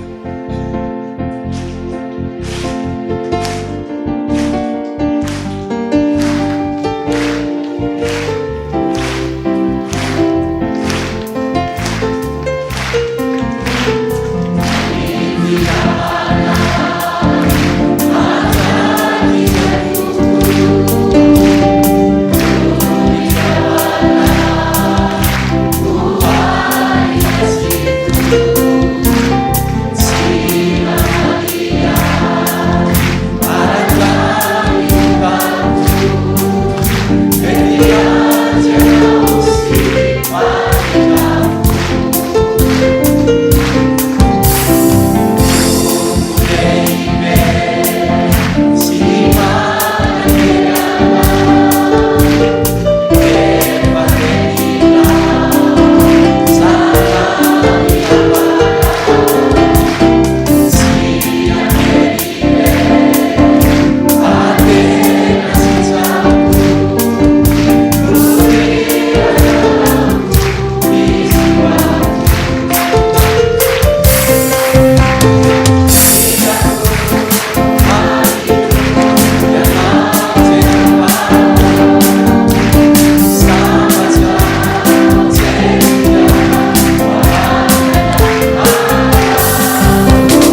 reo jesosy ny fanatitra izay vokatry ny fony reto mpanomponao reto a nomeny anao tamin'ity andro anio itya ankasitrao zany jesosy na keliny na be dehibe ny nomeny mpanomponao a dia ankasitrao fa vokatry ny fonay rehetra voninahitra aneo an'Andriamanitra irery any aleloia masina masina masina Jehova tompony maro endriky ny voninahiny tany rehetra amena mipetraka ny fiangonana dia toy izany ny rarahan'ny fiangonana.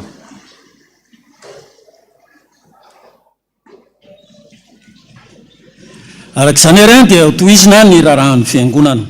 Misy fampatsahivana kely tia, misy nanoratra anarana amin'ny anniversaire dia Randria Maherzo Tsiky Miranda dia tsy voavaky tsy voasoratra tao anatin'ilay filazana teo izy ka dia izao zany ny solony ny famakina ny anarany anniversaire fa natratra ny fa 7 taona tamin'ny 9 juillet 2025 sotra tompo.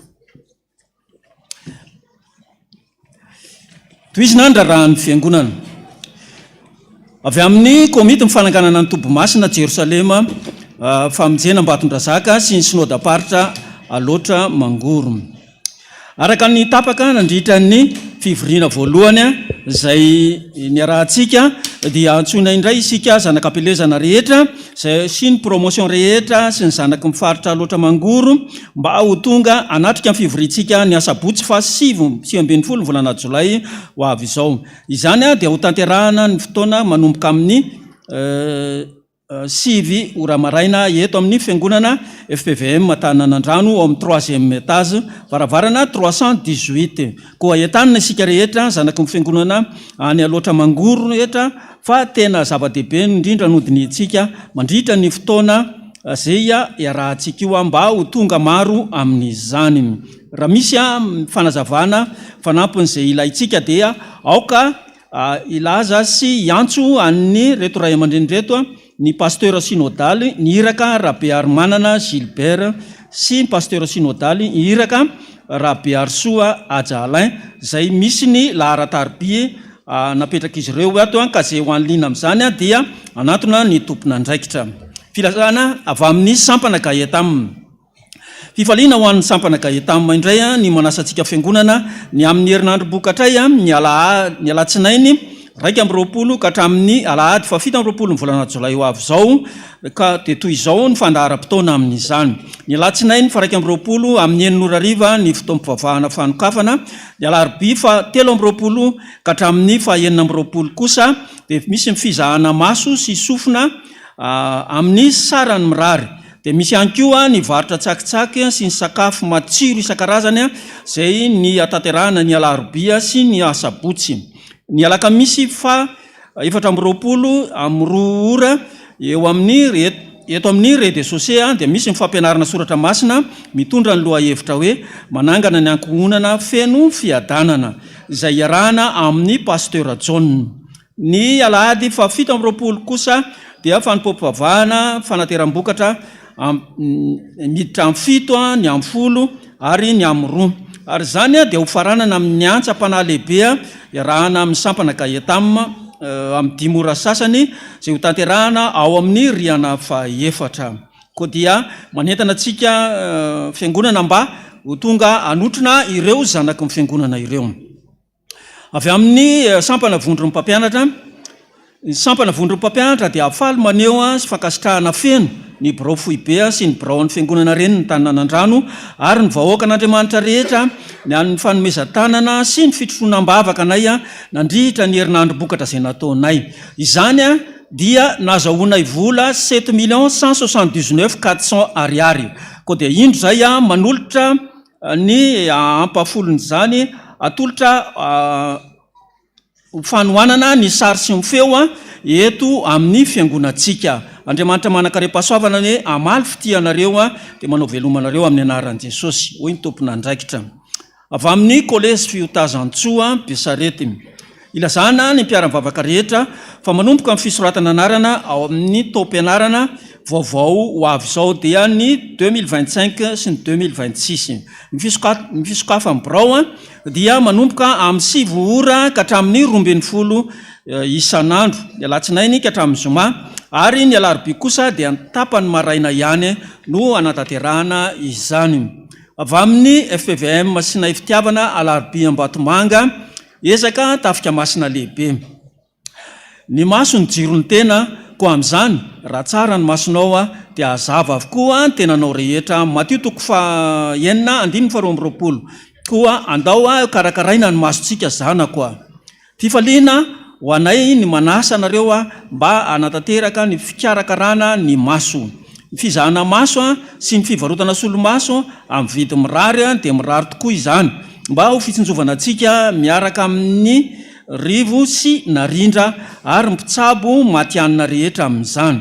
Ny alakamisy 2 volana jolay ho avy zao tontolo andro izany. Ny zoma voalohan'ny volana ho tontolo andro koa ary ny sabotsy faharoany volana ho tontolo andro no anatanterahana izany. Ao amin'ny FPVM reny Taninanandrano manomboka amin'ny 9 ora maraina ka hatramin'ny 10 ora hariva. Ny consultation amin'izany dia 10 ariary monja ny vidy tsolomaso tena mora amin'izay zakatsika. Azadino ry zanako apitapitao ny fitsinjovana amin'izany hoy ny tompon'andraikitra ny ray aman-dreny iraka.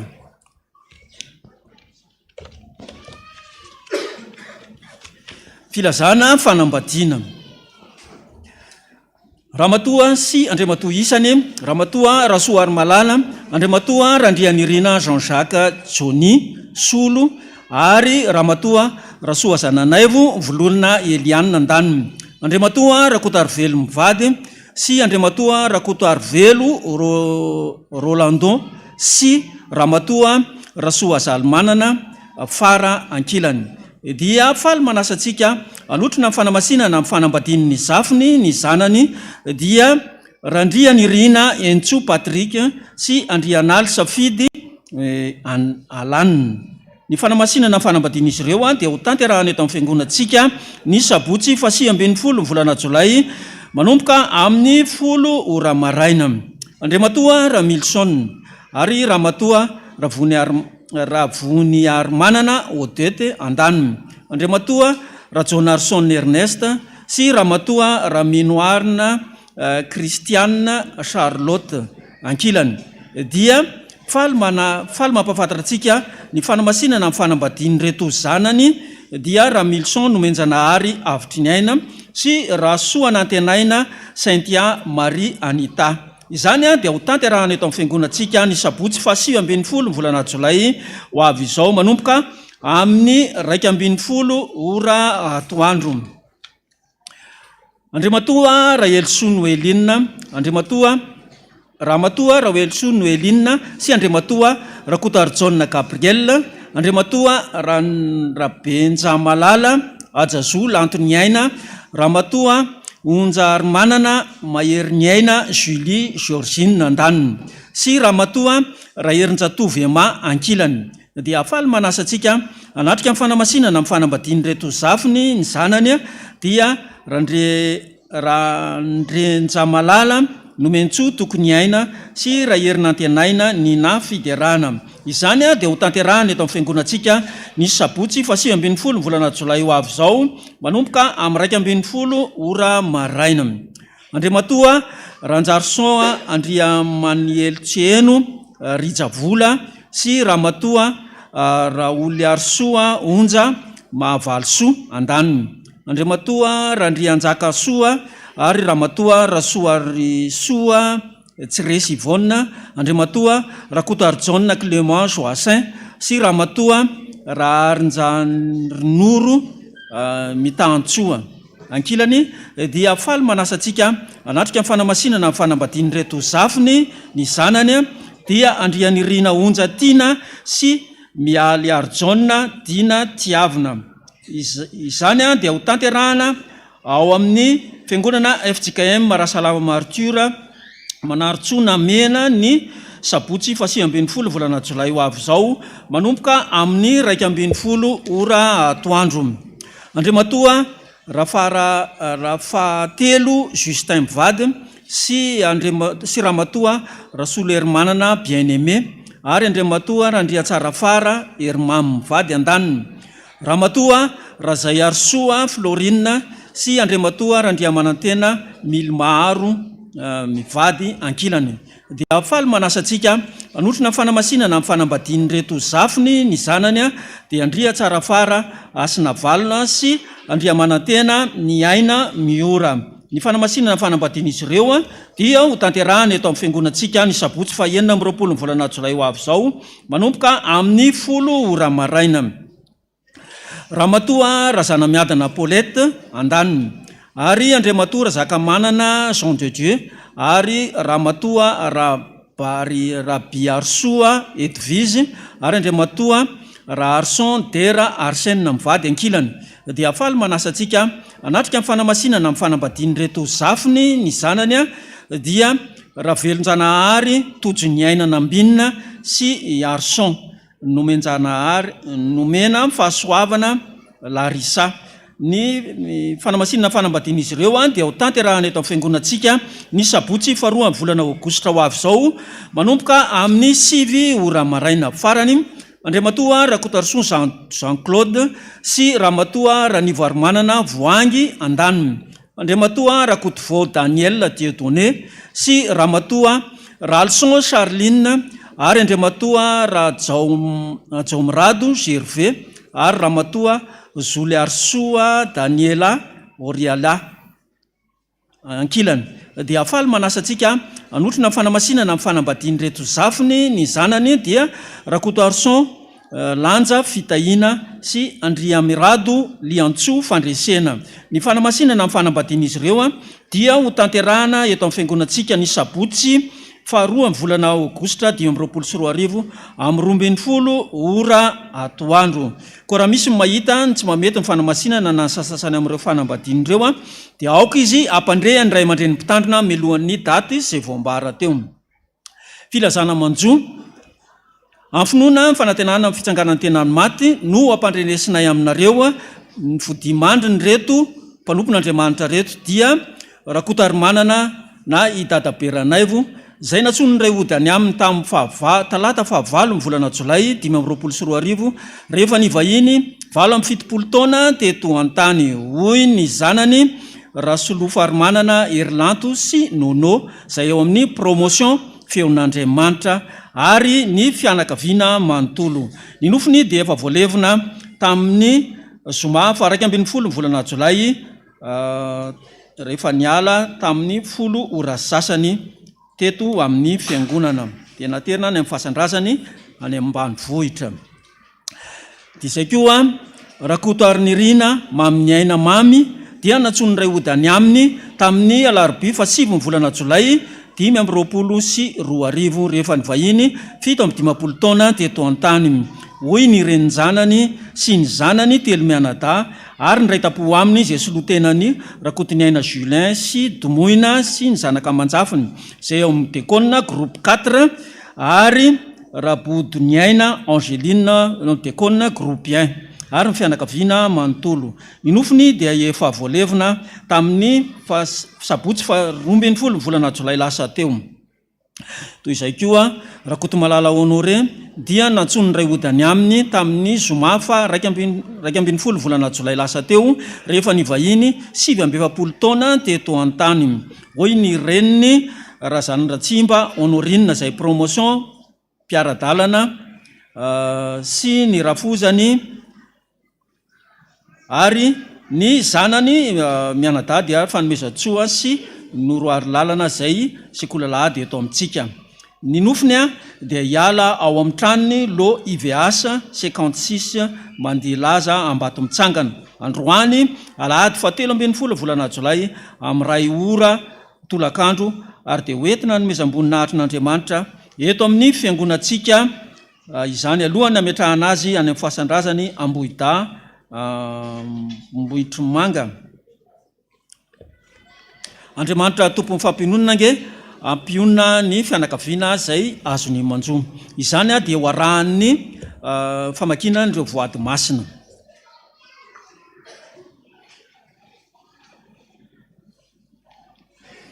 Dia reto indray ireo mpanompon'Andriamanitra izay nanatanteraka ny rakim-pisaorana. misaotranao jesosy fa afaka fanadinana BEPC seconde somatsara ny zafy sy ny zanaka menada rajonarson bika sy karen tsy nisy vola. Misaotranao jesosy malala fa afaka fanadinana BEPC seconde somatsara ny zavikelinao andriany aina miantsa fitahina tsy nisy vola ihany koa. Misaotranao jesosy fa afaka BEPC somatsara no ny fitahinao sy ny fanambinanao ity misy vola kely 5,000 anampina ny mahantra. Misaotra betsaka jesosy anarovanao izahay ary nitahinao koa ka ity indray misy vola kely 10,000 anaovana ny asanao. Misaotra jesosy noho ny alan'ireo mpanofa trano teo aloha, ianao mahafantatra ny momba azy ireo mamindrafo aminy dia apetraka eo am-pelantananao ireo misolo azy. Nanolotra izy vola 10,000 ho an'ny dada. Misaotra jesosy amin'ny zavatra rehetra ataonao eo amin'ny fiainanay, vola 50,000 andokoana ny fiangonana rindrina ivelany. Tsy misy soratra 10,000. Misaotra jesosy tamin'ny soa rehetra izay nataonao taminay aminakafy tamin'ity herinandro ity, vola 20,000. Fa ny fahasoavan'Andriamanitra natoy izao aho. Misaotra jesosy no nahafahan'ny zanako BEPC dia mbola mametraka ny fanadinana baka ny zokiny, ianao no mbola hitasy an'olo-tsaina azy, vola 10,000 ho an'ny mpitandrina any ambanivohitra. Tsy misy soratra 10,000. Misaotranao izay jesosy noho ny fitahiana sy ny fahasoavana rotsakao aminay, mangataka vavaka avy amin'ny dada noho ny vadiko izay lasa ny ampitan-dranomasina mba tsy hanadino ny amin'ny fanomponan'Andriamanitra, vola 10,000 anaovana ny asan'Andriamanitra. Misaotra jesosy fa nivaly ny vavakay dia afaka BEPC seconde izay rovavy, tsy navelanao irery izay fa nitahinao foana, vola 15,000 ka ny 10,000 ho an'ny pasteur José Alain ary ny 5,000 ho an'ny radio. Misaotra jesosy fa afaka BEPC natiora ny findra kilasy koa ny zandriny voninahitra ho anao reriany 15,000 ho an'ny mahantra. Ity indray jesosy ny sombony tamin'izay nomenao aho, niteran'i Jehovah lalandava ao eo ambavako mandrakariva ny fiterahana azy. Vola 20,000 anitarana ny fanjakan'Andriamanitra, tsy misy soratra 30,000. Misaotra jesosy amin'ny valim-bavaka sy ny famindram-po fa afaka BEPC Odilon dia mbola apetrako aminao ny fitohizan'ny fianarany. Mangataka ao jesosy ny mba hijerevanao manokana ny fiainan'ny zokiny dia ho tanteraka mba home fahendrena sy asa sahaza araka ny fahaizany, vola 20,000 ka ny 10,000 ho an'ny fiangonana, 10,000 ho an'ny mahantra. Misaotra jesosy fa nifindra kilasy ny zanako tena mamaly vavaka tokoa ianao, vola 60,000 hividianana kidoro eny amin'ny toby Ambotsimeloka. Tsy misy soratra 3,000. Manefa ny voadiko aminao ao jesosy eo, misaotranao nanafaka BEPC seconde, makasitraka tompo indro ao manolotra vola 1,000 ho anao, kely tokoa fa tena vokatry ny fo.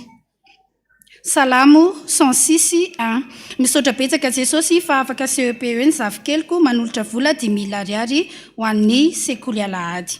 Misaotra jesosy fa totosa somatsara ilay tsena izay nikasaintsika ary salama tsara ihany koa ny zanakay, koa manolotra vola 10,000 anampina ireo mahantra.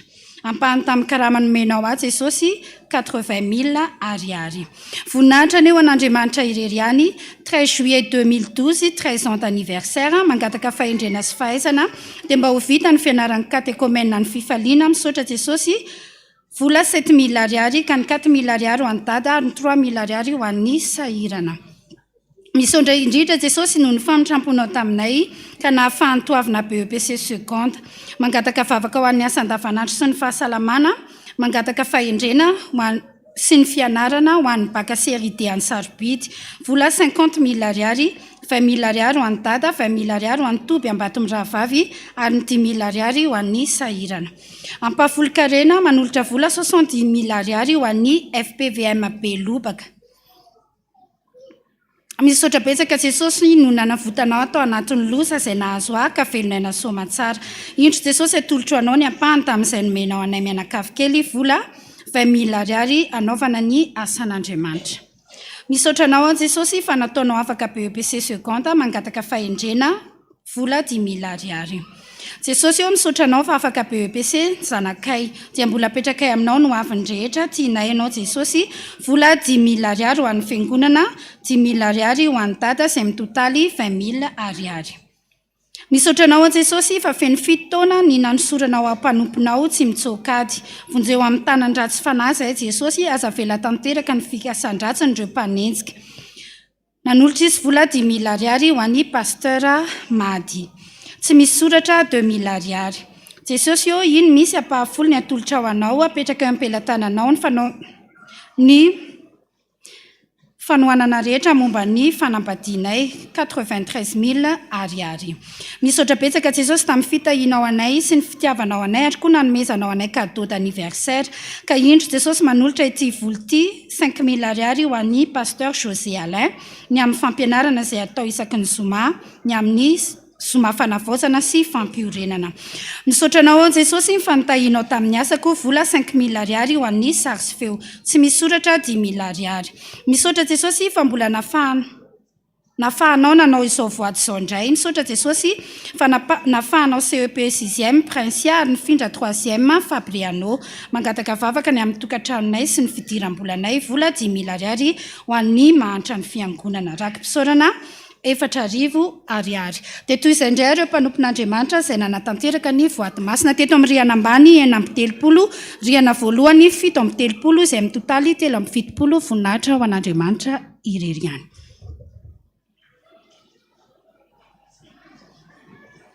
Misaotra an'Andriamanitra lehibe tsika ny amin'ireo mpanompon'Andriamanitra izay nanatanteraka ny voady teo. Mamarana ny fotoana sahady tsika ry havana. Ataovy zava-dehibe aminao ny tenin'Andriamanitra izay nomeny nampaherezana ianao tamin'ity anio ity. Ka eo ampamarana ny fotoana sady hitondrantsika mbavaka an'ireo izay nanao ny voady araka ny tenin'Andriamanitra teo na mafy ara ny fanenjehana, na mafy ara ny zavatra sejaina, baiko tokana ny azontsika mandrosoa ry mpanaraton'i Jesosy. Zay ny baiko azontsika ka mandrosoa. Sao variny ianao hoe be loatra le fanenjehana mahazo ahy na maro loatra ny fisejana mahazo ahy ka dia aloha iveriny mandrosoa araka ny voalazan'ny Exodosy 4:12 hoe ilazao ny zanak'Israely mba handroso. Noho izany ataontsika ny hira 3 sy 300 o mandrosoa ry mpanaraton'i Jesosy. Zay ny baiko azontsika ka mandrosoa. Jesosy tompo no mibaiko mandrosoa. Raiso dia arotsainy aratinao mahereza azakivy mombanao Jesosy. Ny andino faharoa kosa ataontsika eo am-pitsanganana o mandrosoa ry mpanaraton'i Jesosy. Ny saina mora kivy dia ao ka ho lavinao fa zay mora kivy ane dia maneniny fa mandrosoa. Ataontsika andino faharoa eo am-pitsanganana fa ny andino voalohany ipetsaka ihany aloha isika. Rehefa vita ny vavaka sy ny jodrano kosa dia ny fahaefatra hoe mba mitoera Jesosy atao tsambonay mba horenay lalandava ny teninao le mampahery anay amin'ny fotoana rehetra. Ataontsika zany hiry zany.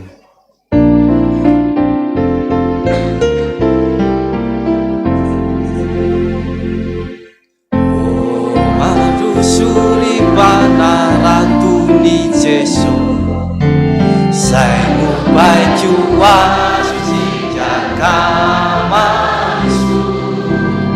Jesosy tompony no mibaiko mandrosoa.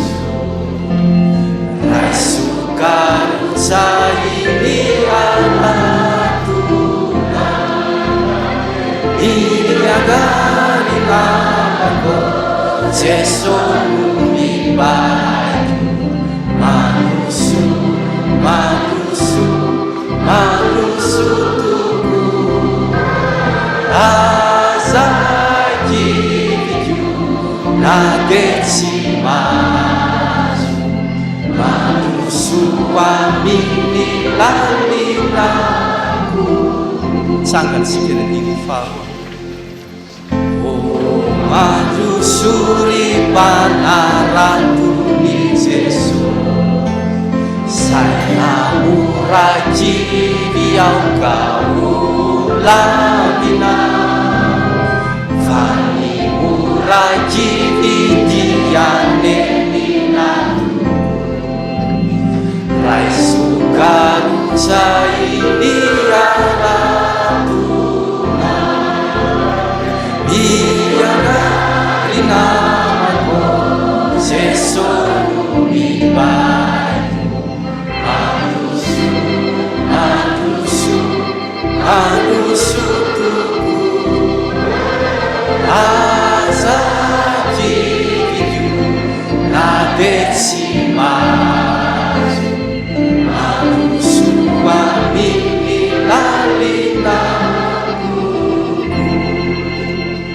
mivavaka isika. Zany no baikonao Jesosy ho an'reto vahoakanao izay tonga mivavaka eto amin'ity toerany ity ny amin'izao alahady maraina izao. Maro tokoa ny lalana izay vakivakinay ety amin'ity fiainana mandalo ity. Enjehana izay satria izany ny teninao. Tsy maintsy mitondra ny azo fijaliana isan'andro izahay. Fa zany no fitaovana lehibe entinao hitarihana lalana anay ny amin'izao lalana fanomponanao izao. Ary na iza te hanaraka anao dia tsy maintsy enjehana. Ampaherezo ary izahay Jesosy azaka an'izany fanenjehana tsy maintsy lalovanay izany. Fa mahasoa anay ane izany, mitaiza ny finoanay ane izany, ary andovahanay ny fiainana mandrakizay raha tsy izay miala ety izahay. Misaotra anao nefa izahay Jesosy, fa na dia maro any mifamaofao amin'ny fiainanay dia mbola mamaly vavaka anay mandrakariva ianao. Ireo ny mpanomponao izay nanao ny voady tamin'ity anio ity. Ny joro vavolombelona manambara fa mbola miasa ianao, ary miasa ianao mandraka ankehitriny na dia misy ary izany lalana sarotra lalova ny mpanomponao tsirairay avy izany.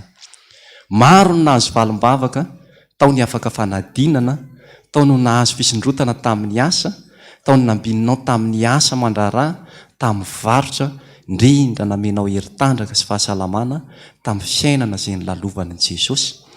Ka reto ny fiangonana miara-misaotra, miara-mankalaza anao, ka hisaotra anao izay tsirairay avy manao hoe misaotra Jesosy, misaotra Jesosy, misaotra Jesosy ao anatin'izany. Ankininay feno ampelantananao ary nefa Jesosy ny fiainanay ny amin'ity herinandro vaovao izay nomenao anay ity.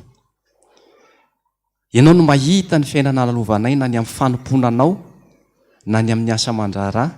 Ao ny mbola misy manomana fanadinana manala bakalorea Jesosy. Tsy mba mahavita tena rery zahay, baiko tokana nefa ny azonay tamin'ity eno ity, mandro soa. Tsy mba nanome fiarovan-damosiny ianao fa ny fiarovan-tsatrany nomenao.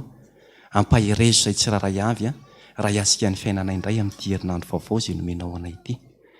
Ka ny amin'ny fanomponanao dia mba samy haharitra Jesosy, indrindra mba hahay eno ny feo anao ny amin'ny fampaherezana izay omenao anay. Ao koa Jesosy ny amin'ny asa mandrarà reto mpanomponao ireto. Ao ny miasa birao, ianao mba hanambina azy ny amin'izany, hikarakara azy, indrindra hampahery azy raha misy lalana sarotra izay diavina ao anatin'izany.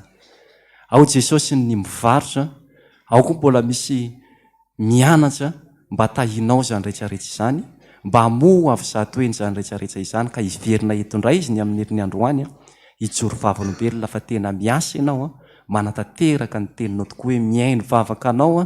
Saotra Jesosy ny amin'izany rehetrarehetra izany. Ao ny fanokanana mpiandry any amin'ny toby Ambatomboravavy amin'izao ora sy fotoana izao, mangataka aminao mbola ho tahinao ireo mpanomponao manatanteraka an'izany.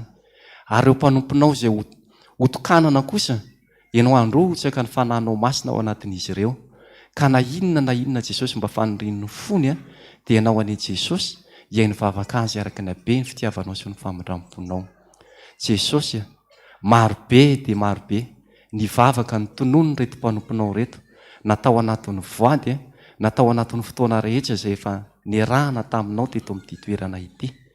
Mangataka aminao ary Jesosy ray minitra dia ray minitra mba hitondrany reto mpanomponao reto ny vavaka tsy ambara havana, vavaka tsy ambara fahademanjanaka.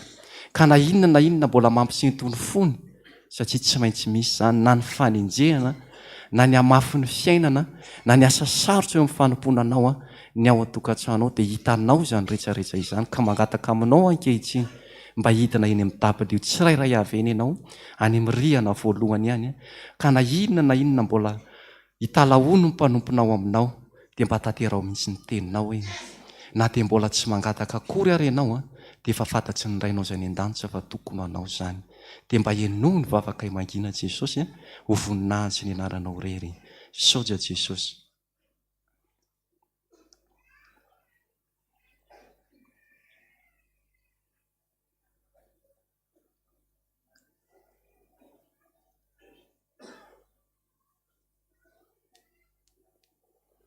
Dia misaotra anao a Jesosy nanaiky ny ianao ny reto mpanomponao reto ianao mino sady matoky fa ianao no amaly vavaka an'ireo mpanomponao reo isa-tokantrano ary isam-batan'olona ny amin'izay rehetra sahazazy satria Andriamanitra tsy mba miangatra ianao fa mijery mandrakariva ny mpanomponao. Misaotra Jesosy, vavaka manokana izay ho an'izao firenena malagasy zao. Hitanao ny fahasairana ny vahoaka Jesosy. Misy tsy mba manana na dia ny sakafo arapaka na dia amin'ity andro an'ity ihany. Mba jereo reny Jesosy, ny kamboty, ny mpitondra tena, ny sahirana Jesosy. Mangataka aminao mba hijery azy reny ianao araka ny habeny fitiavanao sy ny famindramponao. Tolorosaina endry kosa ny mpitondra anay Jesosy. Mba hijery ny mahasoa ny vahoaka malagasy. Ka na inona mahasoa ny vahoaka malagasy mba tolorosaina ireo mpitondra anay ireo mba hanatanteraka izany amin'izao vahoaka malagasy zao. Any koa ny ray aman-dreninay Dada Randrenatoandro mitety ny zanany any ampitan-dranomasina any Jesosy. Anome heri-tanjaka sy fahasalamana ho azy enao. Ka na inona mbola ilainy sy tadiavany ianao dia ianao ane Jesosy hamaly vavaka azy araka ny habeny fitiavanao sy ny famindramponao. Ary ny ambonin'izany rehetrarehetra izany dia mba homeo an'ireto vahoaka anao tsiraray avy izay tonga teto ny faherezana indrindra fa ny fananao masina hitaridalana sy hampahery azy ny amin'ity herinandro vaovao izay omenao anazy ity. Ka na inona ady hatrehany dia ianao mihitsy no hiaraka amin'ny alalan'ny fanahanao masina. Ka indreto izay Jesosy miara mivavaka, miaraka mitalao ary miaraka mangataka aminao manao hoe Jesosy eno ny vavakay.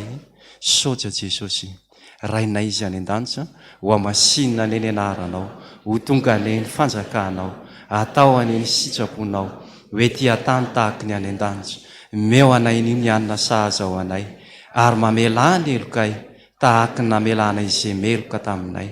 Ary aza mitondra anay ao amin'ny fakapana fa manafahanay amin'ny ratsy. Anao ny fanjakana sy ny hery ary ny voninahitra mandrakizay. Amen. Raisy ny jojano izay tononona amin'ny anaran'i Jesosy. Hitahanao ane Jehovah ka hiaronao. Ampamirapiratsy ny tavany aminao ane Jehovah ka hamindra fo aminao. Ary hananatra ny tavany aminao ane Jehovah hanome anao ny fiadanana. Fahasoavan'i Jesosy Kristy Tompo, ny fitiavan'Andriamanitra ray, ny fampiraisana amin'ny fanahy masina ane ho aminao, ho tanteraka aminao ny telon'i Jehovah Andriamanitra aminao, manao hoe mety manadino ny zana-minono va ny vehivavy ka tsy hamindra fo amin'izay naloky ny kibony. Eny mety manadino izy ho Jehovah tompony maro. Za kosa tsy mba manadino anao, indro fa vita tomboka vatsa eo anatsehako ianao ary ny mandanao dia ho amiko mandrakariva. Fa ho an'Andriamanitra ray zanaka ary ny fanahy masina ane, ny dera, ny lanja, ny voninahitra mandrakizay. Amen. Mba mitoera Jesosy atao trambonay, mba horenay lalandava ny teninao, fa ny baikonao Tompo dia andrasanay.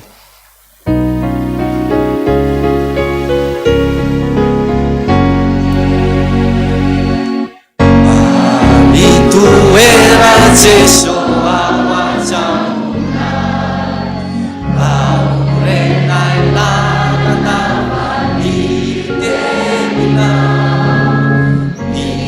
Baikonao ny Tompo no andrasanay, andrasana izany aratonay. Miakary namako, Jesosy no mibaiko, mandroso toko.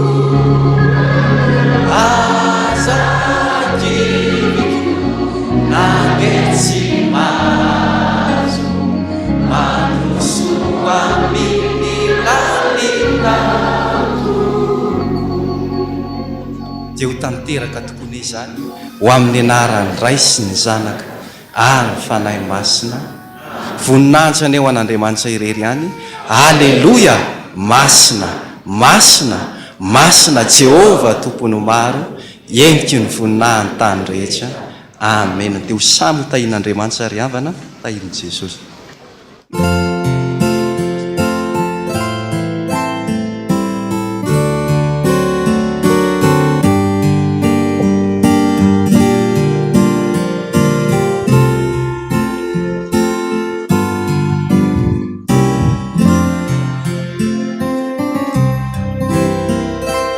misy ny mitsiky, misy ny mifaly, misy mitomany miady ny walo, milofofatratra mandambinanity mitadinenami bayadanana Isamaje chefarasa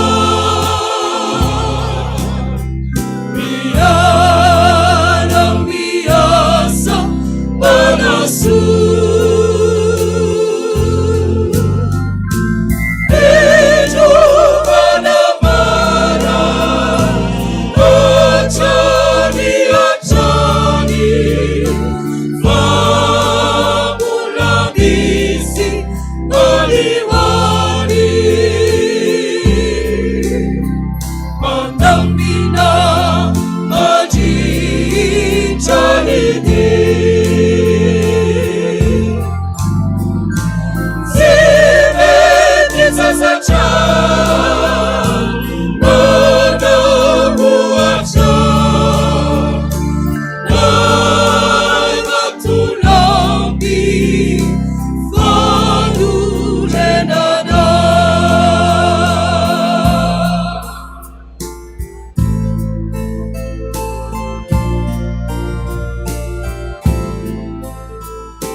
Savaiani nijaumitata tungarai masava nepusakata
Punya,